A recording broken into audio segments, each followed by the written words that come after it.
Hello friends, आज हम भारतीय न्याय संहिता में अभी तक जो हमने डिस्कस किया है इसका chapter 1 from section 1 to 3 preliminary प्रारंभिक, इसके बाद में इसका ये सेक्शन 3 इसमें है जनरल एक्सप्लेनेशन साधारण स्पष्टीकरण। उसके बाद में सेकंड चैप्टर है सेक्शन 4 से 13। सेक्शन 4 में इसमें 6 टाइप ऑफ पनिशमेंट के बारे में हमने डिस्कस किया था और ये 13 तक इसका चैप्टर हो गया सेकंड। और थर्ड चैप्टर है सेक्शन 14 से, ये जनरल एक्सेप्शंस का है, साधारण अपवाद का 14 से 44, जिसमें हमने सेक्शन 14, 15, 16, 17 ये सारा प्रीवियस जो हमारे वीडियोस हैं उनमें हम डिस्कस कर चुके हैं। 18, 19 ये सारा हमने डिस्कस कर लिया ऑलरेडी। इसके बाद में यहां पर 24 तक हमारा डिस्कशन हो गया, होने को 25, 26 तक के वीडियोज आपको अवेलेबल हैं। लेकिन आज हम एक कंसेंट पे एक सेपरेट डिस्कशन आज करेंगे 25 से 30, और उसके बाद में 31, 32 और 33 यहां तक करेंगे। उसके बाद में right to private defence start हो जाएगा। ये देखिए एक बार 25 से स्टार्ट करेंगे 30 तक, ये एक ऐसे इस डायग्राम की हेल्प से हम इसको डिस्कस करेंगे। उसके बाद में ये 2-3 सेक्शन और डिस्कस करते हुए और आगे फिर ये डिस्कस नेक्स्ट वीडियो में करेंगे राइट ऑफ प्राइवेट डिफेंस वाला। तो आज हम 25 से 30 और 31 से 33 एक बार देखिए। कंसेंट एज डिफेंस, यानी हम अभी बात कर रहे हैं भारतीय न्याय संहिता का चैप्टर 3 सेक्शन 14 से 44। 14 से 44 में ये 6 सेक्शंस हैं 25 से 30 जो कंसेंट की बात करते हैं। Consent as defence, as defence किन मामलों में यहां एक्ट हो रहा है, लेकिन कंसेंट की वजह से वो इसको जनरल एक्सेप्शन का बेनिफिट मिल रहा है, साधारण अपवादों का उसको लाभ मिल रहा है। ऐसे ही कंसेंट हमारा इंडियन कॉन्ट्रैक्ट एक्ट 1872 का है, उसका सेक्शन 13 में कंसेंट और 14 में इंडियन कॉन्ट्रैक्ट एक्ट का, यहां पे देखिए जो हमारा ये सेक्शन है ये कंसेंट से रिलेटेड सेक्शन है, 25 से 30 तक है। इसको थोड़ा मैं बना देता हूं। ये सेक्शन 25 से 13 तक कंसेंट के बारे में है। यहां पर जैसे ये भारतीय न्याय संहिता में ये सेक्शन 25 से 13 कंसेंट है, ऐसे ही कॉन्ट्रैक्ट एक्ट में सेक्शन 13 कंसेंट का है, जहां पे दिया हुआ है व्हेन 2 और more party agree on same thing on same sense, जहां 2 और 2 से अधिक पक्षकार किसी एक बात पे एक भाव से सहमत होते हैं उसको कंसेंट कहा गया। और इंडियन कॉन्ट्रैक्ट एक्ट के ही सेक्शन 14 में कहा गया है फ्री कंसेंट किसको कहते हैं। इसमें अलग अलग एलिमेंट दे रखे हैं फिर कॉन्ट्रैक्ट एक्ट के जो सेक्शन 15, 16, 17 ऐसा करके 22 तक के।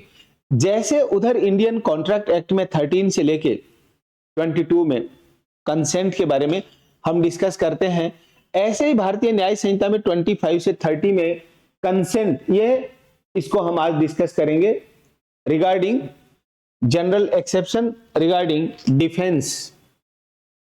ये देखें आप, कंसेंट एज डिफेंस, कंसेंट हर मामले में ऑफेंस है तो भी और कोई कॉन्ट्रैक्ट है तो भी बहुत बहुत मायने रखता है। और एक चीज और जो इसमें भारतीय न्याय संहिता में आगे हम डिस्कस करेंगे, रेप के मामले में सबसे ज्यादा 99% कोई एलिमेंट काम करता तो कंसेंट करता, और 1% कोई एलिमेंट है तो वो विल है, कंसेंट और विल। तो इसलिए कंसेंट बहुत मोस्ट इंपॉर्टेंट है, चाहे वो कॉन्ट्रैक्ट एक्ट हो, चाहे भारतीय न्याय संहिता हो, चाहे any other offence like rape और बाकी के ऑफेंस हैं। तो आज हम इस कंसेंट को सेक्शन 25, 26, 27, 28, 29 और 30 के कॉन्टेक्स्ट में डिस्कस करेंगे। सेक्शन 25 में फॉर एग्जांपल ये प्लेयर्स के लिए, ऐसे हम समझने के लिए इसको समझ सकते हैं, act not intended and not known to be likely to cause death or grievous hurt done by consent. यहां पर इस सेक्शन 25 में प्रोविजन किया गया है कि कोई व्यक्ति, ऐसा कोई व्यक्ति जिसने सहमति से किया गया कार्य जिससे मृत्यु या घोर उपहति कारित करने का आशय ना हो और ना उसकी संभाव्यता का ज्ञात हो। यानी यहाँ पे व्यक्ति किसी की डेथ या ग्रीवियस हर्ट कॉज नहीं करना चाहता, कंसेंट से एक्ट हो रहा है। जैसे गेम, कोई रेसलिंग कर रहा है, बॉक्सिंग कर रहा है, क्रिकेट खेल रहा है, हॉकी खेल रहा है, कोई सा भी गेम होगा, अकॉर्डिंग टू रूल वो गेम्स रूल के अकॉर्डिंग प्ले करेगा, तो इस जनरल एक्सेप्शन का सेक्शन 25 का बेनिफिट मिलेगा, क्योंकि उसने पहले कंसेंट दे रखी है। लेकिन जहां फाउल प्ले कर देगा, नियमों के विपरीत खेलेगा, तो फिर सेक्शन 25 का बेनिफिट नहीं मिलेगा।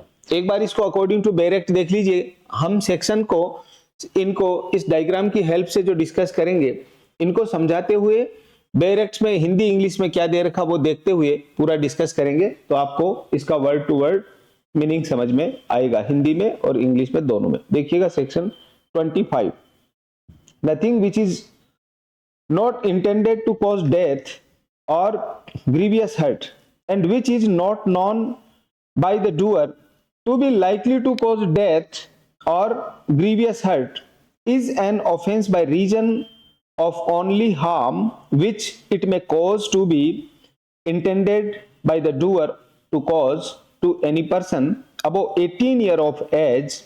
क्योंकि यहाँ कंसेंट देगा तो 18 ईयर से ऊपर की एज वाला ही देगा, बाकी नहीं दे सकता। बाकी का कंसेंट है यहाँ सेक्शन 27 में, अगर वो छोटा बच्चा है तो पेरेंट्स देंगे, और इनसेंट पर्सन है तो उसका गार्जियन उसकी ओर से या पेरेंट्स उनकी ओर से कंसेंट देंगे। तो यहाँ 18 year of age who has given consent whether express or implied to suffer that harm or by reason of any harm which it may be known by the doer to be likely to cause to any such person who has consented to take the risk of that harm। Hindi में देखिए धारा 25 भारतीय न्याय संहिता, सम्मति से किया गया कार्य जिससे मृत्यु या घोर उपहति कारित करने का आशय न हो और ना उसकी संभाव्यता का ज्ञात हो। यानी कोई बात सेक्शन 25 में कोई बात जो मृत्यु या घोर उपहति कारित करने के आशय से ना की गई हो और जिसके बारे में कर्ता को यह ज्ञात हो कि उससे मृत्यु या घोर उपहति कारित होना संभाव्य है, किसी ऐसी अफानी के कारण अपराध नहीं है जो उस बात से 18 वर्ष से अधिक आयु के किसी व्यक्ति को जिसने वह अफानी सहन करने की अभिव्यक्ति या विवक्षित सहमति दे दी हो, कारित हो या कारित होना कर्ता के द्वारा आश्रित हो, या जिसके बारे में कर्ता को ज्ञात हो कि वह ऐसे किसी व्यक्ति को जिसने उस अपहानी की जोखिम उठाने की सहमति दे दी है उस बात के द्वारा कारित होना संभाव्य है। यह सेक्शन 25 भारतीय न्याय संहिता, यानी 18 वर्ष से ऊपर का व्यक्ति है जो जानता है कि ऐसा अगर कोई नुकसान हो जाता है, जैसे इवन एडवेंचर वगैरह इन कैंप में भी लेके जाते हैं तो वहां पर भी इंडेमिनिटी बॉन्ड भरवाया जाता है। इसका मतलब है कि हम स्वयं स्वेच्छा से अपनी सहमति देते हैं, इसमें कोई नुकसान नहीं पहुंचाना चाहता। जैसे ये बाइक रेसिंग करते हैं, ये बाइकर जो बाइक चलाते हैं जो लंबे दूरी पे और ऐसे चलाते हैं, उनमें भी एक्सीडेंट हो जाए, रेसलिंग में हो जाए, या ये बाइक रेस या कार की जो रेस वाले लोग होते हैं, ऐसे में ये माइकल शुमाकर और ये लोग कोई से भी हो, गाड़ी एक्सीडेंट हो गया, डेथ हो गई, तो वहां किसी की लाइबिलिटी नहीं है, क्योंकि वो अपनी ओर से सहमति उस चीज के लिए दे रहा है। 25 सेक्शन भारतीय न्याय संहिता 18 ईयर से ऊपर की एज का होना चाहिए। इसमें एक इलस्ट्रेशन दिया हुआ है कि दो लोग पट्टेबाजी करने को सहमत होते हैं, नियमों के अनुसार खेलते हैं वो, और उसमें कोई घायल हो जाए, क्रिकेट में किसी के लग गया, हॉकी में लग गई, किसी के फुटबॉल में भी कई बार लग जाती है, वॉलीबॉल में लग जाती है, बहुत तेज स्मैश मारा और किसी के लग गई अचानक और कुछ हो गया, तो वहां पे ये सेक्शन 25 का बेनिफिट मिल जाएगा, क्योंकि उसने कंसेंट दी थी और कंसेंट देने वाला व्यक्ति 18 ईयर से ऊपर का था। ये 18 से कम का है तो फिर यहाँ 27 में आ जाएगा, उसकी ओर से उनके पेरेंट्स कंसेंट देंगे उसके बेनिफिट के लिए। अभी आएगा आगे 26, ये डॉक्टर्स के लिए यहाँ गुड फेथ फॉर पर्संस, उस कंसेंट जो दी जा रही है वो उसके गुड फेथ में, ये डॉक्टर जो ऑपरेशन करते हैं किसी का गुड फेथ में कोई सर्जरी की तो वो उसको मारना नहीं चाहते हैं, इसलिए यहाँ पे फॉर एग्जांपल हमने डॉक्टर्स लिखा भारतीय न्याय संहिता का section 26। act not intended to cause death or done by consent in good faith for person's benefit, किसी व्यक्ति के फायदे के लिए सम्मति से सद्भाव पूर्वक किया गया कार्य जिससे मृत्यु कारित करने का आशय नहीं हो। सेक्शन 26 हिंदी इंग्लिश में एक बार देखिए साथ के साथ में।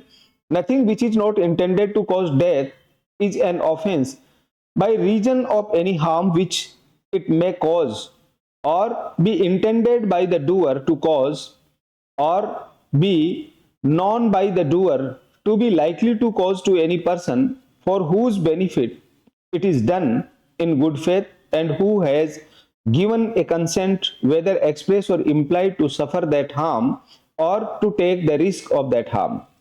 सेक्शन 26 में किसी व्यक्ति के फायदे के लिए, ये 26 किसी व्यक्ति के फायदे के लिए सम्मति से सद्भाव पूर्वक किया गया कार्य जिसे मृत्यु कारित करने का आशय नहीं है, कोई बात जो मृत्यु कारित करने के आशय से ना की गई हो, किसी ऐसी अफानी के कारण नहीं है जो उस बात को किसी ऐसे व्यक्ति को जिसके फायदे के लिए सद्भाव पूर्वक की जाए, यानी यहां पर क्या है, गुड फेथ में बेनिफिट ऑफ दैट पर्सन, उसके फायदे के लिए सद्भाव पूर्वक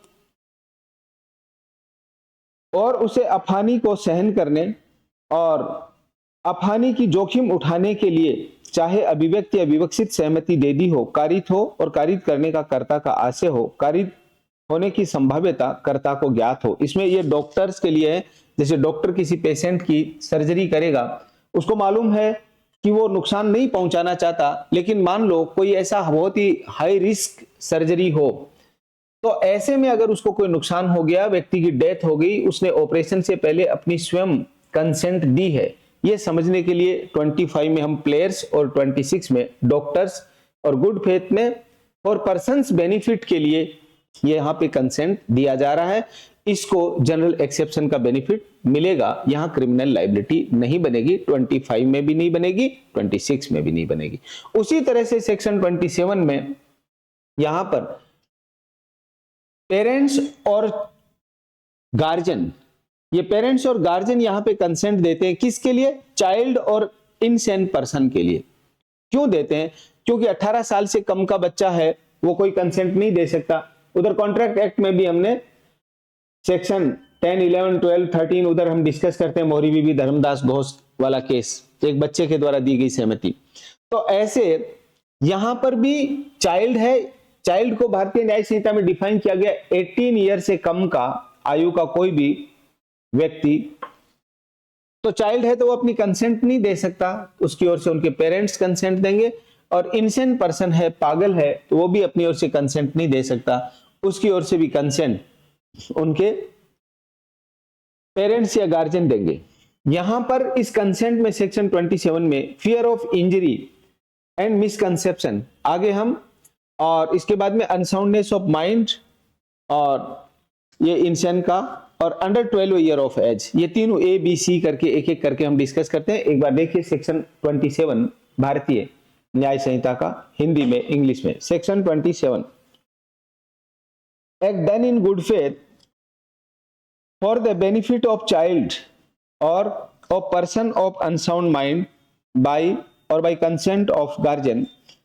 धारा 27 भारतीय न्याय संहिता संरक्षक द्वारा, या सेक्शन 27 देखिएगा कि धारा 27 संरक्षक द्वारा या उसकी ओर से सहमति से बालक या विकृत चित्त व्यक्ति, विकृत चित्त वाले व्यक्ति के फायदे के लिए सद्भाव पूर्वक किया गया कार्य। Section 27, nothing which is done in good faith for the benefit of a person under 12 year of age और पर्सन ऑफ अनसाउंड माइंड। ये यहाँ पे हमने ए में, बी में, सी में लिख रखा, 12 year of age, unsound mind, misconception, fear of injury, ये सारा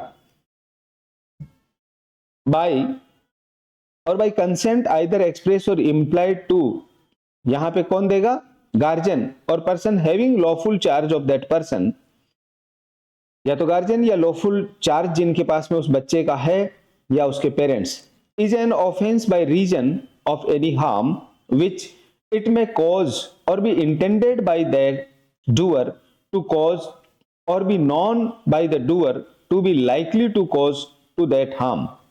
धारा 27 संरक्षक द्वारा या उसकी सम्मति से बालक या विकृत चित्त वाले व्यक्ति के फायदे के लिए सद्भाव पूर्वक किया गया कार्य, कोई बात जो 12 वर्ष से कम आयु के व्यक्ति या विकृत चित्त वाले व्यक्ति के फायदे के लिए सद्भाव पूर्वक उसके संरक्षक की या विधिपूर्ण भार साधक किसी अन्य व्यक्ति के द्वारा या अन्य अभिव्यक्त या विवक्षित सम्मति से की जाए, किसी ऐसी अफानी के कारण अपराध नहीं है जो उस बात से उस व्यक्ति को कारित हो या कारित करने का कर्ता का आशय हो या कारित होने की संभाव्यता का ज्ञात हो। इसमें ये एक्सेप्शन दे रखे हैं कि अगर इन कारण से जो ए में, बी में और सी में बता रखा सेक्शन 27 में, अगर ये है तो फिर इस सेक्शन 27 का बेनिफिट उसको नहीं मिलेगा। कौन सा? फियर ऑफ इंजरी और मिसकंसेप्शन, ऐसा करके इस तरह से कंसेंट ली गई है, या अनसाउंडनेस ऑफ माइंड, ऐसा कोई पर्सन है वहां कंसेंट ली गई अंडर 12 ईयर ऑफ एज, इनके मामलों में यहां पर ये बता रखा है। और 28 में इसका इनवैलिड कंसेंट इन सिचुएशन में। तो एक बार सेक्शन 27 का एक्सेप्शन देखना है, इसमें ए बी सी डी करके दिया और 28 में ये 3 दिए हुए हैं, तो ये तीनों 28 में डिस्कस करेंगे। अभी 27 में पेरेंट्स और जो उसके गार्जियन, चाइल्ड और इनसेंट पर्सन के बारे में कंसेंट देते हैं, उसके बारे में सेक्शन 27। इसमें 4 चीजें, अगर उस बच्चे को डेथ कॉज करना चाहते हैं, डेथ कॉज करने का उनका इंटेंशन है 27 में, तो यहाँ पे जनरल एक्सेप्शन का बेनिफिट नहीं दिया जाएगा। भाई उस बच्चे को, उस पागल को मारने के लिए कोई बेनिफिट नहीं दिया जाएगा। ऐसे ही उसको गंभीर रोग हो गया हो, कोई सीरियस डिजीज उसको हो गई है, उससे उसको मुक्ति दिलाना हो, इसके लिए सर्जरी करवानी है तो किया जा सकता है, लेकिन मारना नहीं उसको। यानी मृत्यु या घोर उपहति के निवारण या घोर रोग या अंग शिथिल्य से मुक्ति के प्रयोजन से भिन्न किसी प्रयोजन के लिए ऐसी किसी बात के करने पर ना होगी जिसे करने वाला व्यक्ति जानता हो कि मृत्यु कारित होना संभाव्य है। ये 27 में पहला तो सीधा सीधा मारने का उसका कोई विचार नहीं होना चाहिए, है तो बेनिफिट नहीं मिलेगा। दूसरे में कोई उसको गंभीर रोग या अंग शैथिल्य है, उससे वो उपचार करवा के इलाज करवाना चाहता है, लेकिन वो हाई रिस्क की ऑपरेशन है, तो यहां पर भी ऐसा कर रहा है उसके फायदे के लिए, तो जनरल एक्सेप्शन का बेनिफिट मिलेगा। और बिना मेलिस इंटेंशन से कर रहा है, बिना उसके फायदे के कि ये ग्रीवियस हर्ट हो जाए इसको, इसकी डेथ हो जाए, ऐसा करने के लिए मेलिस इंटेंशन से करेगा तो इसका बेनिफिट जनरल एक्सेप्शन का नहीं मिलेगा। सी है इसका, स्वेच्छा घोर उपहति कारित करने, घोर उपहति कारित करने का प्रयत्न करने पर नहीं होगा, यानी जानबूझकर किसी को हर्ट या ग्रीवियस हर्ट कॉज करेगा, तो ऐसे व्यक्ति को जब तक कि वह मृत्यु या घोर उपहति के निवारण या किसी घोर, यानी यहाँ पे उपचार के लिए कोई उसको गंभीर रोग हो गया हो, उसके लिए हो तो चलेगा। यहाँ पे ना तो डेथ, ग्रीवियस हर्ट ये करेगा और ना इनका अटेम्प्ट करेगा। अगर ऐसा किया तो 27 का बेनिफिट उसको नहीं मिलेगा। डी है, किसी ऐसे अपराध के दुष्प्रेरण पर भी नहीं होगा। इस प्रकार का या तो ऐसा ऑफेंस करना, डेथ, हर्ट, ग्रीवियस हर्ट ऐसा करना, या इनका अबेटमेंट करना, तब उसको इस जनरल एक्सेप्शन सेक्शन 27 का बेनिफिट नहीं दिया जाएगा। अगर वो उस बच्चे के, उस पागल के बेनिफिट के लिए ऐसा किया जा रहा है तो ही इस सेक्शन 27 का बेनिफिट मिलेगा। जब उसको कोई गंभीर रोग, अंग शैथिल्य, यानी इस प्रकार की डिजीज, इन्फर्मिटी, इनसे बचाने के लिए, वो उपचार करवाने के लिए सहमति पेरेंट्स के द्वारा दी जाती है। अब एक बार इनको समझ लो। 25 में पर्सन खुद अपनी सहमति दे रहा, कंसेंट दे रहा, जो 18 ईयर से ऊपर का है। यहां पर व्यक्ति दे रहा है, जैसे यहाँ पे प्लेयर्स देते हैं, यहाँ पे डॉक्टर्स को सर्जरी के लिए दी जा रही है। यहाँ पे वो बच्चा है, यानी 18 से कम का है या पागल है, पागल के मामले में एज मायने नहीं रखती, तो ऐसे में कंसेंट उसके फायदे के लिए दी जा सकती है। उसकी डेथ कॉज करने के लिए, ग्रीवियस हर्ट या हर्ट कॉज करने के लिए, या उसका अबेटमेंट करने के लिए, या उसका अटेम्प्ट करने के लिए ये नहीं दी जाएगी। ये इसके 27 के ABCD में बताया गया।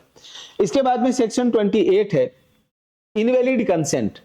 ये तो है कंसेंट, यहां पे इनवैलिड कंसेंट के बारे में, कब वो कंसेंट इनवैलिड हो जाएगी, जैसे उधर इंडियन कॉन्ट्रैक्ट एक्ट का सेक्शन 15, 16, 17, 18, 19, A, 20, ये सारे 21, 22, ये सारे जैसे वहां पर भी वो एलिमेंट आ जाएंगे जो इंडियन कॉन्ट्रैक्ट एक्ट के सेक्शन 15 से लेके 22, तो वहां कंसेंट नहीं मानी जाती। उसी प्रकार भारतीय न्याय संहिता में fear of injury, misconception, unsoundness of mind, intoxicated person और 12 ईयर की एज से कम का है, ऐसे ने कोई कंसेंट दी है तो उस कंसेंट को भी इनवैलिड कंसेंट माना जाएगा। इवन 18 से कम वाले को इनवैलिड कंसेंट ही माना जाएगा। इस बात को ध्यान में रखना। So please always keep in mind this thing. अब देखिएगा section 28 Bharatiya Nyaya Sanhita according to direct Hindi English में एक बार इसको देख लीजिएगा। इसका ABC करके मैंने अभी आपको समझाया, इसी को आगे यहां पर आपको एक्सप्लेन कर देते हैं। According to direct section 28, consent known to be given under fear और misconception. A consent is not such a consent as is intended by any section of this संहिता। धारा 28 भारतीय न्याय संहिता, सम्मति जिसके संबंध में यह ज्ञात हो कि वो भय और भ्रम के अधीन दी गई है, कोई सम्मति ऐसी सम्मति नहीं है, यानी ऐसा कंसेंट नहीं है जैसी इस संहिता की किसी धारा से आश्रित हो। इसमें ए में दिया हुआ है ये fear of injury or misconception. If consent is given by person under fear of injury or under a misconception of fact, and if the person doing the act known or has reason to believe that consent was given in consequences of such fear or misconception, यदि वह सम्मति किसी व्यक्ति ने क्षति के भय के अधीन या तथ्य के किसी भ्रम के अधीन दी है, यदि कार्य करने वाला व्यक्ति ये जानता हो कि उसके पास में विश्वास करने का कारण हो कि ऐसे भय और भ्रम के परिणाम स्वरूप सम्मति दी गई है, तो यहां उस कंसेंट को कंसेंट नहीं माना जाएगा और जनरल एक्सेप्शन का बेनिफिट नहीं दिया जाएगा सेक्शन 28 का। इसीलिए इसको ये एलिमेंट आ गया। ए में फियर और मिसकंसेप्शन, बी में अनसाउंडनेस ऑफ माइंड और इंटॉक्सिकेटेड पर्सन, और सी में 12 ईयर ऑफ एज। ये सेक्शन 28 भारतीय न्याय संहिता में आ गया। तो इस प्रकार का कंसेंट इनवैलिड कंसेंट माना जाएगा और जनरल एक्सेप्शन का बेनिफिट नहीं दिया जाएगा। ये फियर और मिसकंसेप्शन कैसे? उस व्यक्ति को नुकसान पहुंचाना, उसके परिवार के किसी सदस्य को नुकसान पहुंचाना, उसकी संपत्ति को नुकसान पहुंचाना, ऐसा फियर ऑफ इंजरी। इंजरी को डिफाइन किया गया भारतीय न्याय संहिता में। इंजरी यानी क्या क्या है? इंजरी यानी है बॉडी, माइंड, रेपुटेशन और प्रॉपर्टी। इनको नुकसान पहुंचाने का कोई फियर में डाल के कंसेंट लेता है, या मिसकंसेप्शन में कोई कंसेंट लेता है, या अनसाउंडनेस ऑफ माइंड और इंटॉक्सिकेशन की सिचुएशन में कोई कंसेंट लेता है, या 12 ईयर से कम एज का, और इवन अब तो 18 ईयर से कम के एज में भी अगर कोई कंसेंट लेता है तो उसको कंसेंट नहीं माना जाएगा। ऐसे कंसेंट को इनवैलिड कंसेंट मानते हुए जनरल एक्सेप्शन का बेनिफिट नहीं देंगे। ऐसा सेक्शन 28 भारतीय न्याय संहिता में प्रोविजन किया गया है। नेक्स्ट है section 29, exclusion of act which are offences independently of harm caused. ऐसे कार्यों का अपवर्जन जो कारित अपहानि के बिना भी स्वतः अपराध हैं। ये वाले जो सेक्शन 29 में बता रखे, इसमें इंडिपेंडेंटली कॉज्ड हार्म यानी अपने आप में कौन सा? For example abortion. अगर कोई अबॉर्शन करती है, खुद अपना भी करे या हस्बैंड के कहने पे या घर परिवार वालों के कहने पे या उनके प्रेशर में अबॉर्शन कर रही है, खुद अपनी इच्छा से करे, तो भी यहां बेनिफिट नहीं मिलेगा। इसका जनरल एक्सेप्शन का फायदा नहीं मिलेगा।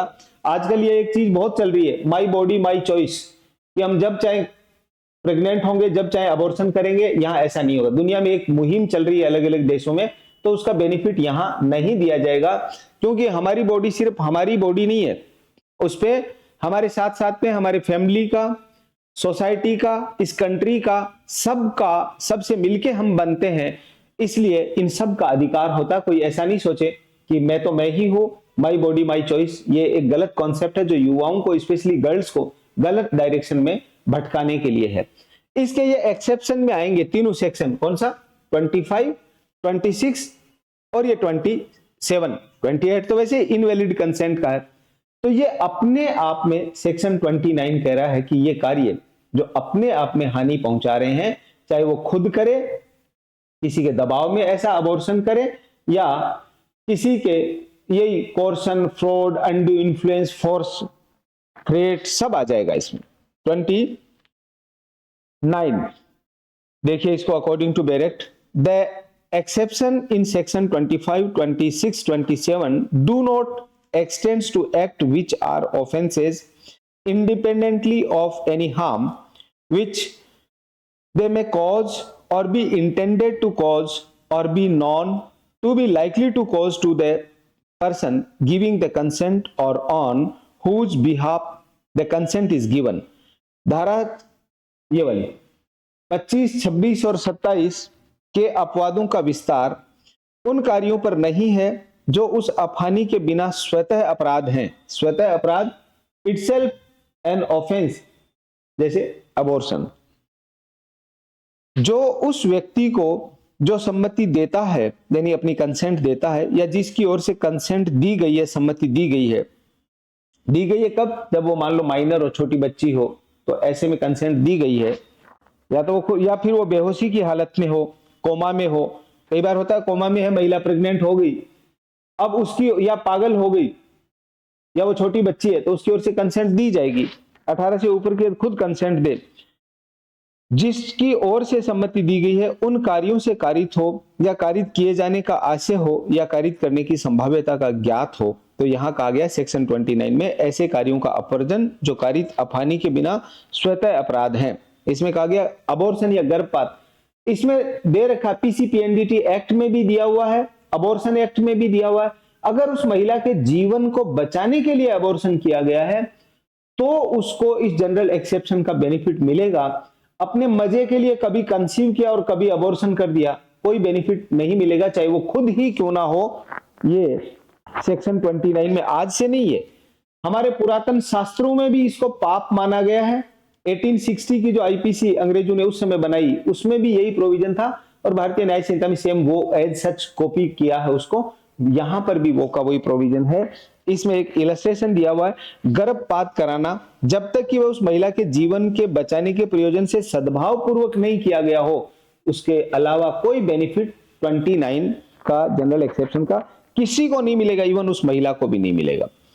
किसी अपहानि के बिना भी, यानी वो खुद अपना अबॉर्शन कर रही है, कोई हानि नहीं हुई, वो बच गई, क्योंकि अबॉर्शन के अटेम्प्ट में बहुत सी बार लड़कियां, महिलाएं मर जाती हैं। तो मान लो इसमें कोई नुकसान नहीं हुआ, उसका ब्लीडिंग हुई और अबॉर्शन हो गया, ठीक होगी, ऐसे होता नहीं है इतना जल्दी। तो किसी अपहानि के बिना भी जो उसने उस महिला को कारित करने के आशय से स्वतः अपराध है, इसलिए वह ऐसी अपहानि के कारण अपराध नहीं है। ऐसा गर्भपात कराने की उस महिला की और उसके संरक्षक की सम्मति उस कार्य को न्यायोन्मुक्त नहीं बना देगी। वो महिला कहती है मैंने कंसेंट दी, या उसके गार्जियन कहते हैं हमने कंसेंट दी, ऐसा कह करके हम अबॉर्शन को लीगल नहीं बना सकते। सिर्फ एक ही कंडीशन में, उसकी लाइफ को बचाने के लिए ऐसा किया जा रहा है, तो वो अलग चीज हो जाती है। जैसे कई बार छोटी बच्ची है, उसका कोई रेप कर गए, या कोमा में महिला है, पागल महिला, उसका रेप कर गए, या ऐसा ऑफेंस हो जाता है। इसमें भी आज एक बहुत बड़ा लेकिन है, अगर महिला 18 से ऊपर की है और पागल भी नहीं है, और ऐसी सिचुएशन में उसका रेप हो गया, अब वो अबॉर्शन करवाना चाहती है, तो फिर उसको कोर्ट से परमिशन लेकर के अपने इंडिया में 24 वीक तक अबॉर्शन को लीगल डिक्लेयर किया गया है, 24 वीक तक का। इसमें एक केस भी है, ministry of health and family welfare NCT Delhi, उसमें कहा गया मैरिड और अनमैरिड दोनों वुमेन का, एक्स वर्सेज ये secretary, principal secretary health family welfare department New Delhi NCT का केस है, जिसमें कहा गया है मैरिड और अनमैरिड कोई सी भी महिला हो, 24 वीक तक उसका राइट बनता है। इसलिए अब इसका 29 का उतनी इंपॉर्टेंस नहीं रह जाती है, क्योंकि 24 वीक तक तो हमने एज ए राइट दे दिया लॉ बना करके। इससे ऊपर का 24 वीक से ऊपर का आ जाता है, तो फिर ऐसे मामलों में फिर यहां पे ये एप्लीकेबल हो जाएगा सेक्शन 29। इसके बाद में सेक्शन 30 में है act done in good faith for benefit of person without consent, यानी जैसे मेडिकल इमरजेंसी हो गया, ये विदाउट कंसेंट का एग्जांपल है 29। कोई व्यक्ति मोटरसाइकिल से गिर गया, बेहोश हो गया, उसका एक्सीडेंट हो गया और किसी चीज से गिर गया, बेहोश हो गया, अब उसकी ओर से कंसेंट कौन दे, उसकी कोई आइडेंटिटी नहीं है, ना कोई ऐसा पर्सन है जो उसकी ओर से कंसेंट दे दे। यहां पे 25 में व्यक्ति खुद कंसेंट दे रहा है, यहां पर भी व्यक्ति खुद कंसेंट दे रहा है, जैसे यहाँ पे प्लेयर्स दे रहे हैं या डॉक्टर से सर्जरी कराने के लिए कंसेंट दे रहे हैं, यहाँ वो छोटा बच्चा और पागल है इसलिए उसकी ओर से उनके पेरेंट्स और गार्जियन कंसेंट दे रहे हैं। यहाँ पे इनवैलिड कंसेंट का एग्जांपल है, यहाँ पे अबॉर्शन के मामले में कंसेंट है, मगर यहाँ पर ऐसा व्यक्ति है जिसका ना तो वो खुद होश में है जो कंसेंट दे दे, ना उसकी कोई आइडेंटिटी है, उसका नॉन कोई गार्जियन कोई फैमिली मेंबर ऐसा कोई भी नहीं है। अब ऐसे में कोई व्यक्ति गिरा, बेहोश हो गया, अब उसकी सर्जरी करनी इमीडिएट बहुत जरूरी है, तो उसके बेनिफिट के लिए, उसके फायदे के लिए बिना कंसेंट के भी उसको ट्रीटमेंट दिया जा सकता है। ऐसे में उसको कोई नुकसान हो गया तो फिर डॉक्टर की लायबिलिटी नहीं बनेगी। एक बार सेक्शन 30 को अकॉर्डिंग टू बेयर एक्ट देखिएगा, हिंदी इंग्लिश में। Act done in good faith for benefit of a person without consent. Section 30. Nothing is an offense by reason of any harm which it may cause to a person for whose benefit it is done in good faith, even without that person's consent, if the circumstances are such that it is impossible for that person so signifies consent, or if that person is incapable of giving consent, then has no guardian or other person in lawful charge of him from whom it is possible to obtain consent in time for the thing to be done with benefit। यहां पर section 30 Hindi में देखिए इसको, सम्मति के बिना किसी व्यक्ति के फायदे के लिए सद्भाव पूर्वक किया गया कार्य, कोई बात जो किसी व्यक्ति के फायदे के लिए सद्भाव पूर्वक यद्यपि उसकी सम्मति के बिना की गई है, ऐसी किसी अफानी के कारण जो उस बात से उस व्यक्ति को कारित हो जाए, अपराध नहीं है, यदि परिस्थितियां ऐसी हों कि उस व्यक्ति के लिए यह असंभव हो कि वह अपनी सम्मति प्रकट करे। मान लो वो व्यक्ति बेहोश हो गया, वो कोमा में चला गया, यानी ऐसी कोई मेडिकल इमरजेंसी हो गई जहां व्यक्ति अब अपना कंसेंट, अपनी सम्मति नहीं दे सकता, ऐसे मामले में उसके लाभ के लिए, उसके हित के लिए कोई कार्य किया जाता है और उस कार्य में उसको कोई हानि हो गई, जैसे बेहोश आदमी का ऑपरेशन किया, किसी के सर में हेड इंजरी हो गई, ब्लीडिंग हो रही है, आदमी बेहोश है, ऐसे में उसका ट्रीटमेंट किया जा रहा है मेडिकल इमरजेंसी की वजह से, और मान लो उसकी डेथ हो गई या ग्रीवियस हर्ट हो गया, तो यहाँ डॉक्टर की लायबिलिटी नहीं होगी। उसने उसके भले के लिए कार्य किया, सहमति देने के लिए तो व्यक्ति नहीं है, तो मरने के लिए तो नहीं छोड़ सकते, इसलिए सेक्शन 30 में प्रोविजन किया गया भारतीय न्याय संहिता में, ऐसे व्यक्ति को क्रिमिनल लायबिलिटी नहीं बनेगी अगर उसके भले के लिए, उसके लाभ के लिए ऐसा किया जा रहा है, उसमें उसको हानि होगी, जो हानि या उसको हार्म कॉज हो गया या इंजरी कॉज होगी जो करना नहीं चाहते हैं, या डेथ कॉज होगी जो करना नहीं चाहते हैं, सेक्शन 30 का बेनिफिट मिल जाएगा। तो ऐसी परिस्थितियां उस व्यक्ति के लिए असंभव है कि वो अपनी सम्मति प्रकट करे, सम्मति देने में वो असमर्थ है, और ना ही ऐसा कोई उसका संरक्षक और विधिपूर्ण भार साधक कोई व्यक्ति है जो उस समय सम्मति प्रकट करे, तो उसके फायदे के लिए। लेकिन इसमें भी यही वाले जो यहां पर थे ना 27 में A B C D E, इसी प्रकार से 30 में भी ए बी सी डी ई इसमें दिया हुआ है कि उस व्यक्ति की मृत्यु कारित करने का प्रयत्न करने वाले, यहां 27 में जैसा दे रखा था 27 में, ऐसा ही 30 में दिया हुआ, उसकी डेथ कॉज करने के लिए ऐसा नहीं कर सकते, उसको ग्रीवियस हर्ट कॉज करने के लिए ऐसा नहीं कर सकते, ऐसा कोई इस तरह के ऑफेंस का अटेम्प्ट करने के लिए ऐसा नहीं कर सकते, और ना ही ऐसा कोई अबेटमेंट करने के लिए ऐसा कर सकते हैं। जो बातें 27 में दे रखी हैं ए बी सी डी में, वो की वो यहाँ 30 में दे रखी है ए बी सी डी में, यानी हम उसके बेनिफिट के लिए, यहां पर पागल और बच्चे के लिए है, यहां बेहोशी की हालत में है जहां व्यक्ति खुद कंसेंट नहीं दे सकता, तो यहां क्रिमिनल लायबिलिटी नहीं बनेगी। तो आज हमने इस कंसेंट के टॉपिक में सेक्शन 25 फॉर एग्जांपल प्लेयर्स के लिए ऐसा करके हमको इसको लर्न करना है, सेक्शन 26 डॉक्टर्स के लिए जो हम ऑपरेशन से पहले कंसेंट देते हैं, सर्जरी से पहले, और यहां पे वो बालक है, पागल है, चाइल्ड और इनसेंट पर्सन है तो उसकी ओर से पेरेंट्स और गार्जियन कंसेंट देते हैं सेक्शन 27 में।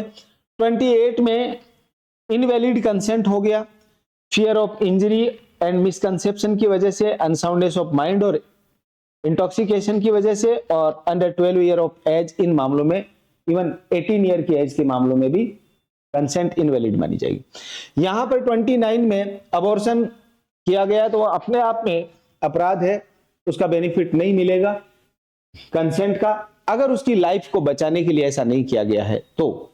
ये हमने डिस्कस किया। और यहाँ 30 में हमने डिस्कस किया ऐसा पर्सन है जो अपनी कंसेंट नहीं दे सकता तो उसके लिए, उसके जीवन को बचाने के लिए ऐसा किया जा रहा है तो उसका बेनिफिट जनरल एक्सेप्शन का मिलेगा। 27 में A B C D 4 situation दे रखी है, वही 30 में भी 4 सिचुएशन दे रखी है ए बी सी डी। उसकी डेथ, उसको ग्रीवियस हर्ट कोज करने या इनका अटेम्प्ट करने या इनका अबेटमेंट करने के लिए ऐसा नहीं किया जाना चाहिए, उसके बेनिफिट के लिए होना चाहिए। इसलिए एक done in good faith for persons benefit of person without consent, यानी मेडिकल इमरजेंसी ऐसा हो गया तो ये सेक्शन 25 से 30 तक भारतीय न्याय संहिता, इसमें कंसेंट एज डिफेंस यानी प्रतिरक्षा के रूप में, बचाव के रूप में सहमति, बचाव के रूप में सहमति या कंसेंट एज डिफेंस सेक्शन 25 से 30 ये हमने डिस्कस किया। इससे आगे के 3 सेक्शंस हैं ये भी हम डिस्कस कर लेते हैं। उसके बाद में हमारा फिर टॉपिक बचेगा राइट ऑफ प्राइवेट डिफेंस का, सेक्शन 34 से 44 का। इससे पहले हम ये 3 सेक्शन और छोटे छोटे कर लेते हैं। देखो कंसेंट के मामले में यही ध्यान रखना 25 से 30 ये एक 6 सेक्शन का एक सेट अपने को साथ में समझना है जो अभी हमने डिस्कस किया। इसके बाद में 30, 31, 32 और 33, 31 में communication made in good faith, सद्भाव पूर्वक दी गई संसूचना, यानी किसी को सद्भाव पूर्वक सूचना दी।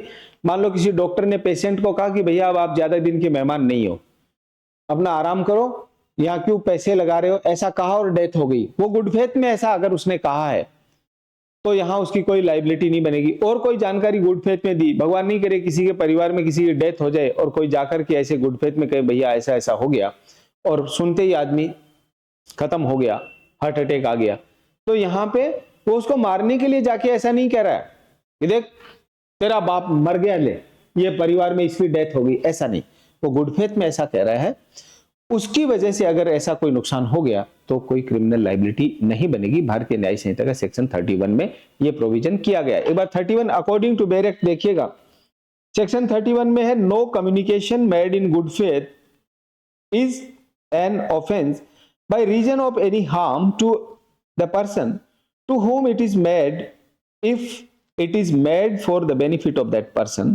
सद्भाव पूर्वक दी गई संसूचना उस अपहानि के कारण अपराध नहीं है जो उस व्यक्ति की हो, जो उस व्यक्ति को हो जिसे वो दी गई है, यदि वह उस व्यक्ति के फायदे के लिए दी गई है तो यहां उसका, इसमें कहा गया जैसे डॉक्टर किसी का इलाज कर रहा हो और वो ये बताता है गुड फेथ में कि भैया बचने की संभावना नहीं है, ऐसा कोई बात गुड फेथ में कही और व्यक्ति को कुछ हो गया तो यहां उसकी लाइबिलिटी नहीं बनेगी, वो गुड फेथ में इसकी जानकारी दे रहा है। या कई बार सीरियस डिजीज होती है, एक बार राजेश खन्ना की एक मूवी आई थी जिसमें वो आनंद का रोल करते हैं और उनको कैंसर हो जाता है, तो जैसे ही डॉक्टर बताते हैं ऐसे ऐसे हो गया, तो उसके बाद में जो उनकी हालत होती है, यानी गुड फेथ में कोई चीज कहा जाना उनको मालूम चल जाता है, डॉक्टर बताते नहीं, बताना नहीं चाहते कि उसको कोई नुकसान नहीं हो जाए, तो वो गुड फेथ में कोई चीज कही गई, कोई भी कम्युनिकेशन, जरूरी नहीं डॉक्टर ही कहे, तो नाते रिश्तेदारी के मिलने वालों में कोई लोग कहें भी परिवार में कोई ऐसी होनी अनहोनी हो गई, कोई जानकारी दी और सुनते ही आदमी पागल हो गया, आदमी हार्ट अटैक आ गया, तो गुड फेथ में दी जानी चाहिए, इसकी कोई क्रिमिनल लाइबिलिटी नहीं बनेगी। सेक्शन 31 भारतीय न्याय संहिता। इस 31 से पहले ये जो सेक्शन 30 है, ये सेक्शन 30, इस सेक्शन 30 में 3-4 इलस्ट्रेशन दिए हुए हैं। वो सारे इलस्ट्रेशन जो मैंने आपको ऑलरेडी बता दिए, व्यक्ति घोड़े से गिर गया, मूर्छित हो गया, या मोटरसाइकिल से गिर गया, अनकॉन्शियस हो गया, ऐसे व्यक्ति के लिए, या फिर किसी को बाघ उठा के ले जा रहा है, यानी पैंथर या टाइगर उठा के ले जा रहा है और उसको बचाने के लिए गोली टाइगर पे चलाई और उस आदमी को लग गई, उसकी डेथ हो गई, तो यहां पर भी कोई क्रिमिनल लाइबिलिटी नहीं बनेगी, क्योंकि टाइगर तो वैसे ही उठा के ले जा रहा है, उसको खा जाएगा, इसलिए उसके बेनिफिट के लिए। ये 30 में ये 4 इलस्ट्रेशन है, ये वैसे मैं इनको समझा चुका। डॉक्टर वाला हो ही गया। किसी बालक को जलते हुए घर में देखा और ऊपर से नीचे लोगों ने कंबल तान रखी और कहा कि हाँ इसको फेंक दो, हम इस पे कैच कर लेंगे, और उसको फेंका और वो उस कंबल पे आने की बजाय नीचे गिर गया। ये सारे इलस्ट्रेशन एग्जाम में बहुत बार आए हुए, जो भारतीय न्याय संहिता के सेक्शन 30 में दिए हुए हैं। और ये 31 कम्युनिकेशन इन गुड फेथ। इसके बाद में सेक्शन 32, वह कार्य जिसको करने के लिए कोई व्यक्ति धमकियों के द्वारा विवश किया जाता, धमकी दी उसको, ये कार्य करना पड़ेगा, मजबूर किया उसको, कंपेल किया, यानी act to which a person is compelled by threat, धमकी के द्वारा। लेकिन धमकी देकर के अगर किसी को कहा कि कोई कनपट्टी पे रिवॉल्वर रख दे और कहा कि इस पे गोली चलाइए, नहीं तो हम आपको गोली मार देंगे, उसको दूसरे पे गोली चलाने का कोई अधिकार नहीं है। लेकिन कंपेल करके कोई कार्य करा लिया गया है, वहां व्यक्ति की अपनी स्वतंत्र सहमति नहीं है, उस कार्य में उसका इन्वॉल्वमेंट नहीं है, तो यहां पे उसको जनरल एक्सेप्शन का बेनिफिट दिया जाएगा कि उस व्यक्ति ने स्वयं ने अपनी इच्छा से कोई कार्य नहीं किया, जिसने कंपेल करके करवाया उस व्यक्ति की जिम्मेदारी बनेगी। यहां पे सेक्शन 32, सेक्शन 32 में प्रोविजन किया गया है एक्सेप्ट मर्डर। ये मैंने पहले ही बता दिया कि मर्डर इसके एक्सेप्शन में आ गया, एग्जाम में बहुत बार पूछा जाता है कि कंपेल करके कनपट्टी पे रिवॉल्वर रख दिया और कहा कि गोली चलाओ, और उसने गोली चला दी, किसी को मार दिया, तो इसका छूट नहीं मिलेगी, उसको सजा मिलेगी। इसलिए स्टार्टिंग में लिख दिया सेक्शन 32 के एक्सेप्ट मर्डर, मृत्यु को छोड़कर, and offences against the state punishable with death, nothing is an offence which is done by a person who is compelled to do it by threat, which at the time of doing it reasonably cause the apprehension that instant death to the person will otherwise be the consequences। इसमें एक proviso दे रखा है, उसको भी देखते हैं। पहले देखिएगा हिंदी में धारा 32, वह कार्य जिसको करने के लिए कोई व्यक्ति धमकियों के द्वारा विवश किया गया, हत्या या मृत्यु से दंडनीय उन अपराधों को जो भारत यानी राज्य के विरुद्ध छोड़कर कोई भी बात अपराध नहीं है। यानी ऐसा कोई कार्य या तो किसी की डेथ कॉज करने के लिए ऐसा हो, या डेथ कॉज करने के लिए, या ये मृत्यु से दंडित इन धाराओं में कोई अपराध करने के लिए किसी को बाध्य किया जहां डेथ सेंटेंस का प्रावधान हो, या स्टेट के अगेंस्ट ऐसा कोई ऑफेंस किया जहां पे अपराध हो डेथ का, ऐसे मामलों को छोड़ करके यहां पर कोई बेनिफिट किसी पर्सन को इन मामलों में है, डेथ का कोई बेनिफिट नहीं दिया जाएगा। स्टेट के अगेंस्ट कोई ऑफेंस है, कोई बेनिफिट नहीं दिया जाएगा। कैसे कि आप इस व्यक्ति की मृत्यु कारित करो, उसको रिवॉल्वर रख दिया, या रिवॉल्वर रख दिया, भारत सरकार के खिलाफ हमें कोई गुप्त सूचनाएं दीजिए या युद्ध करिए वरना हम आपको गोली मार देंगे, ऐसे बेनिफिट इस जनरल एक्सेप्शन में सेक्शन 32 में किसी को नहीं मिलेगा। इसमें एक परंतु दिया हुआ, परंतु यह तब जबकि उसके कार्य को करने वाले व्यक्ति ने अपनी इच्छा से या तत्काल मृत्यु से कम अपनी अफाने की युक्तियुक्त आशंका से अपने को उस स्थिति में ना डाला हो जिससे ऐसी मजबूरी के अधीन पड़ गया। यानी ऐसा व्यक्ति नहीं होना चाहिए जिसने स्वयं अपने आप को आ बैल मुझे मार, या ऐसी परिस्थितियों में डाल दिया। खुद ही ऐसे लोगों की, ये गैंगस्टर टाइप के लोग हैं, 2 नंबरी लोग हैं, ये बदमाश लोग हैं, हफ्ता वसूली करने वाले, ऐसी गैंग है, उस गैंग में खुद ने अपने आप को शामिल नहीं कर लिया हो, खुद शामिल कर लिया और फिर कह दे साहब मेरे को तो कंपेल किया कि ये काम करके आ, इसको सिद्धू मूसेवाला को गोली मार, सुखदेव सिंह गोगामेडी को गोली मार, राजू ठेठ को गोली मार और गोपाल फोगाट को गोली मार, नहीं हम तेरे गोली मार देंगे। अरे वो तो पहले से ऐसी गैंग का मेंबर बना हुआ, यानी जानबूझ के अपने आप ने उनमें डाला, फिर कहता है साहब मेरे को तो मजबूर किया गया, वो नहीं चलेगा। एक सामान्य व्यक्ति को मजबूर किया गया 3 चीजों को छोड़कर, जहां डेथ किसी की होती हो, या डेथ से पनिशेबल कोई ऑफेंस के लिए, या स्टेट के अगेंस्ट कोई ऐसा ऑफेंस करने के लिए, तो ऐसे में उसको इस चीज की कोई छूट किसी व्यक्ति को नहीं दी जाएगी। और तीसरा, जहां व्यक्ति खुद अपने आप को उन परिस्थितियों में डाल देता है, ऐसी गैंग के लोगों के साथ में मिल जाता है, तो ऐसे को कोई बेनिफिट नहीं दिया जाएगा। बाकी किसी व्यक्ति को मजबूर करके कोई कार्य कराया गया है, तो जिसने मजबूर किया है उसका किया गया कार्य माना जाएगा। जैसे डकैतों की किसी टोली ने किसी लोहार को उठा लिया, कनपट्टी पे रिवॉल्वर रख के कि चल उस एटीएम को कटर से काट, नहीं तो हम तेरे को गोली मार देंगे, तो वो भी ऐसा कर देता है। किसी घर की, किसी सेठ जी की तिजोरी का ताला तोड़ दे, नहीं तो हम तुझे गोली से मार देंगे, और वो सेठ जी की तिजोरी का ताला तोड़ देता है, सेठ जी को मारने का नहीं, ताला तोड़ने का, तो फिर उसको छूट मिल जाएगी। किसको? लोहार को तो छूट मिल जाएगी, लेकिन जिन लोगों ने उसको मजबूर किया है उनको सजा मिलेगी। आप ये मत सोचना वो तो भाग जाएंगे, वो तो गुंडे हैं, वो तो डाकू हैं, कानून किसी को नहीं छोड़ता, कानून के हाथ बहुत लंबे होते हैं, इसको ध्यान में रखना। आज के हमारे डिस्कशन का लास्ट सेक्शन है 33, act causing slight harms. Slight harms यानी छोटी मोटी अफहानी कारित हो, ऐसे है ना, इसको तुच्छ अफहानी कहते हैं। कानून इनके लिए, जैसे किसी ने ऑल पिन उठा ली, लगा ली, या इंक पैड है उससे कोई अंगूठा या मोहर लगा ली, ऐसी चीजें, या आते जाते थोड़ी सी कोई कोहनी टच हो गई, किसी का पैर हल्का सा टच हो गया, और ऐसे में कहो मेरे नुकसान हो गया, मैं तो राजा महाराजा हूं, मेरी तरफ पैर कैसे कर दिया, ऐसे किसी ने कह दिया। ये स्लाइड छोटी मोटी बातों के लिए कानून में कोई जगह नहीं है। यानी कानून भी छोटी मोटी बातों को नहीं देखता, इसने मेरे को यूं कर दिया, ऐसे कर दिया, इनमें कानून में कोई जगह नहीं है।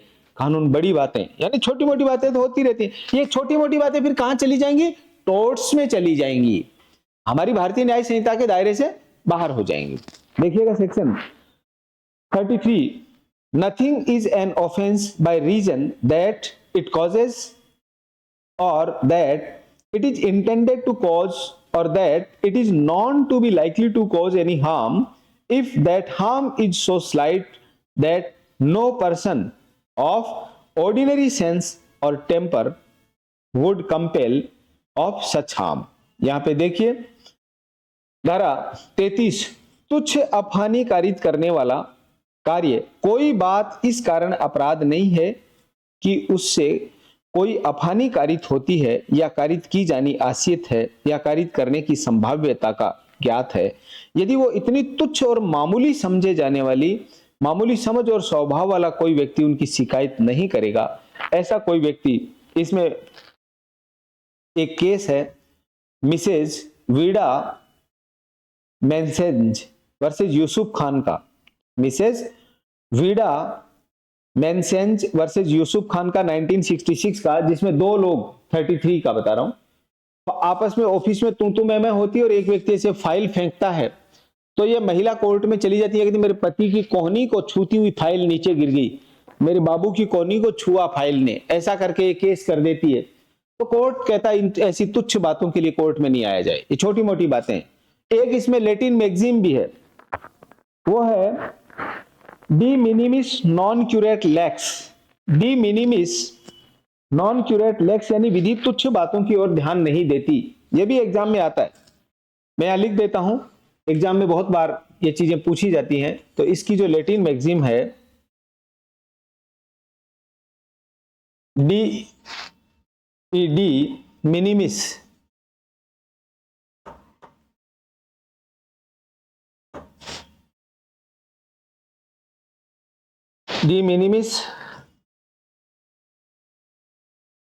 not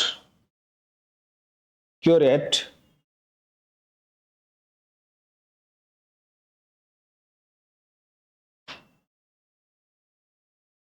lex, डी मिनिमिस नॉन क्यूरेट लेक्स, ये वाली लैटिन मैगजीम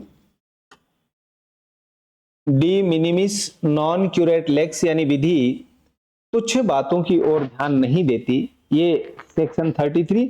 और ये वीडा मेसेंज वर्सेस यूसुफ खान वाला केस, ये दो चीजें सेक्शन 33 से रिलेटेड मोस्ट है। और एक इसका जो कंपेल किया जाता है, इसकी भी एक लैटिन मैगजीम है सेक्शन 30, 2 की, वो मैं यहां से बोल के बता देता हूं, उसको समझा देता हूं। उसमें है एक्टस नी इनविटो पैक्टस नॉन एस्ट मॉन्स पैक्टस, means act done by me against my will is not my act and hence I am not responsible for it। इसको, ये लैटिन मैक्सिम है, एक्टस नी इनविटो फैक्टस नॉन एसेट मॉन्स एक्टस, यानी जो कार्य मेरे द्वारा नहीं किया गया है उसकी जिम्मेदारी मेरी नहीं बनती है। ये सेक्शन 32 का लैटिन मैक्सिम है। सेक्शन 31 गुड फेथ में किया गया कार्य हमने देख ही लिया। और ये कंसेंट पे Dilip Singh versus state of Bihar का एक केस भी बहुत पॉपुलर केस है। यहाँ पे कंसेंट में कुछ केसेस मैं बता देता हूं। ये कंसेंट वाला जो टॉपिक है, ये इसमें Dilip Singh versus state of Bihar के केस में कहा गया, जहां महिला ने कहा सहमति नहीं थी, वहां सहमति नहीं मानी जाएगी। Tukaram versus state of Maharashtra का case, Dilip Singh versus state of Bihar 2022 का केस है। Tukaram versus state of Maharashtra 1973 का, जिसको मथुरा रेप केस के नाम से भी जाना जाता है। ऐसे ही एक केस इसमें पुनई फातिमा वर्सेस एम्परर का केस है, पुनई फातिमा वर्सेस एम्परर का 1869 का, जिसमें एक व्यक्ति ने कहा कि मैं ऐसा जादू जानता हूं कि किसी को कितना भी खतरनाक कोई स्नेक बाइट कर लेगा तो मैं उसका जहर उतार दूंगा। और ऐसा वो जादू दिखा रहा था। एक महिला ने, एक लड़की थी 16-17 साल की, उसने हाथ आगे बढ़ाया, सांप ने काटा और स्नेक पॉइजनस था, उसकी डेथ हो गई। केस हुआ तो उसने कहा मैंने नहीं कहा था, उसको कंपेल नहीं किया, उसने अपनी इच्छा से हाथ आगे बढ़ाया था। तो कोर्ट ने कहा आपने उसकी कंसेंट कैसे ली?